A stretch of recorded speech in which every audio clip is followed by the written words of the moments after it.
This is the first video in a series of two videos in which we put together Lewis dot structures with VSEPR theory to predict the shapes of very simple molecules.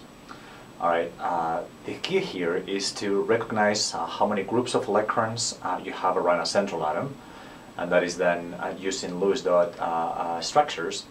And then once we know how many electron groups we have, we can come up with the electron group arrangement, which is the geometry of those groups of electrons around the central atom that minimize repulsion. And after we get that, then we can go and see what the molecular shape is according to how many of those groups of electrons around a central atom are lone pairs versus how many are bonds. Alright, so what we have here is all of the possibilities that we're going to explore in the next two videos, and they're separated by the number of electron groups, which is what determines the electron group arrangement, and then the second column tells you how many of those groups are lone pairs. Okay, so notice that there are some combinations that are missing in this table, and that's because they either don't exist, we don't have any molecules that conform to those combinations, or because it turns out that you just end up with only one bond. Right? Notice that if you have an atom and there's only one bond connecting that atom to the other atom, the only possible shape will be linear. Right? So we're not going to be talking about those. Alright, so we start then with two electron groups, okay, and none of those are lone pairs. Right? So going back to the balloon model, which I have right here, notice that the arrangement of those two electron groups that minimize electron repulsion would be linear, which is exactly what we have here, right? So that will be your central atom, and that will be one bond that connects it to a terminal atom, and one bond that connects it to another atom, right? So notice that in this case, there's actually no other possibility than for the shape of this molecule to be linear. Okay, so when you have two electron groups and none of them are lone pairs, that means you have an atom here, an atom in the center, another atom right here. Again, the shape around that central atom must be linear. Alright, so the shape then is going to be linear. And an example for this type of molecule will be, for example, HCN. Right, where that carbon atom, the shape around that carbon atom, where you have two bonds right there, okay, that will be linear shape. Alright, so let's continue then with other possible numbers of groups of electrons and various lone pairs by going down this list, and then after two electron groups we have three electron groups, okay, and the electron group arrangement that we have for that would be what we call Trigonal Planar.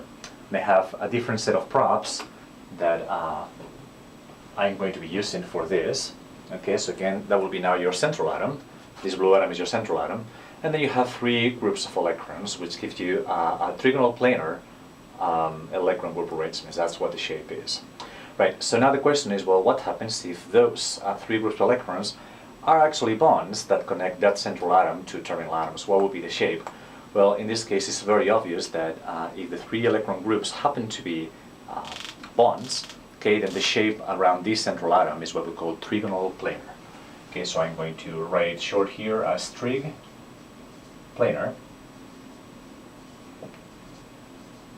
And an example of a molecule that has trigonal planar shape would be BF3, boron trifluoride. Okay, so boron will be the central atom in that molecule, and then the shape around that central atom around that boron will be trigonal planar. Right, but now we ask the question, what happens when one of these electron groups is actually not a bond, but it happens to be a lone pair of electrons? Okay, so the idea then is that now we take this bond, which doesn't exist, right, in this particular model, and then what we're going to do is replace it with a lone pair, which I'm going to represent with this balloon. Then the question would be, well, what is the shape of the molecule after you have this, right? So this will be still three groups of electrons, one bond, two bonds, and then a lone pair, so 1, 2, 3, three groups of electrons. Okay, they are arranged still as a trigonal planar shape.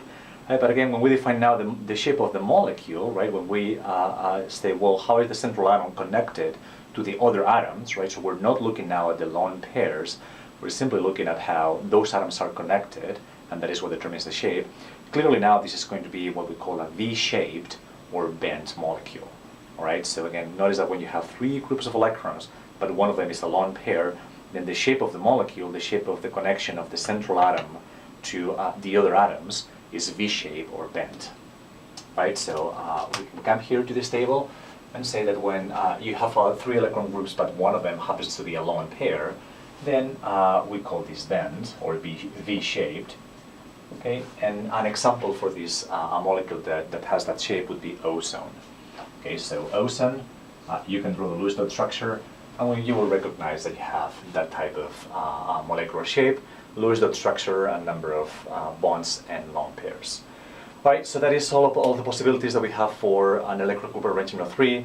Notice that if we now were to replace this bond and place here another lone pair, well, the other only possibility would be linear, right, because you only have 2 atoms left. So again, we're not going to discuss that possibility.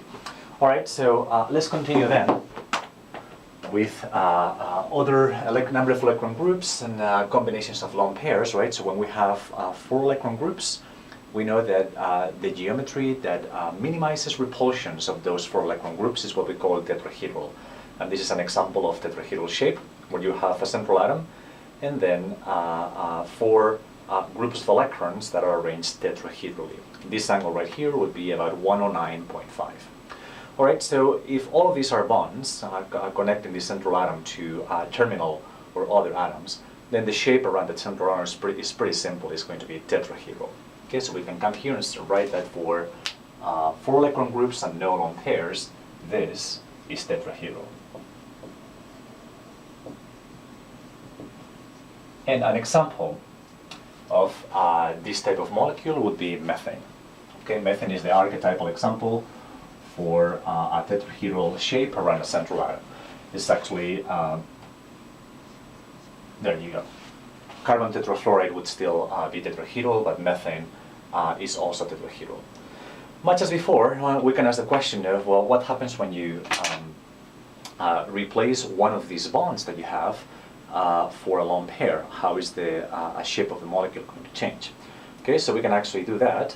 Okay, so we can now replace one of these bonds by a lone pair and see what the shape of that molecule will be. Okay, so that is what we expect to find. Okay, now this is a lone pair. Okay, and the rest, the central atom is connected to another 3 atoms, right? So we can see that the shape of the molecule after you replace that bond with a lone pair is what we called a trigonal pyramid. Okay, so notice that you're going to have a trigonal prism right here. Okay, so that is the shape that you have. All right, so the name of this then is going to be Trigonal Pyramid, which I'm going to write as Trig Pyramid for short. And an example of a trigonal pyramidal molecule would be ammonia. Okay, so NH3, I encourage you to draw the Lewis dot structure to see that you have 3 bonds and then a lone pair, and the shape of ammonia is exactly like this, right? So you don't look at the lone pair, and there will be nitrogen in the center, and then the terminal atoms will be hydrogens. Okay? All right, so that's the combination of 4 electron groups where one of them is a lone pair. And then there's another combination for 4 electron groups in which now 2 are lone pairs. Okay, so we go back to this model, and then we replace one of these bonds with another lone pair. So now the molecule would look like this with 2 lone pairs coming this way and that way, right? So there would be 1 lone pair, and then here you have the other lone pair, right? So the shape of the central atom and the terminal atoms, that is going to be also V-shaped or bent. Okay, so an example for this would be the water molecule, in which you just have oxygen, hydrogen, hydrogen, and then 2 lone pairs in the Lewis dot structure. Okay, so again, that would be bent. And an example here would be water, H2O. Okay. All right, so this is going to be the end of our first video, this detailing molecular shapes from Lewis dot structures and then electron group arrangement. In the next video, we're going to complete this table by taking a look at what happens when you have 5 groups of electrons and various numbers of lone pairs, and then 6 groups of electrons and either no lone pairs, 1 lone pair, or 2 lone pairs.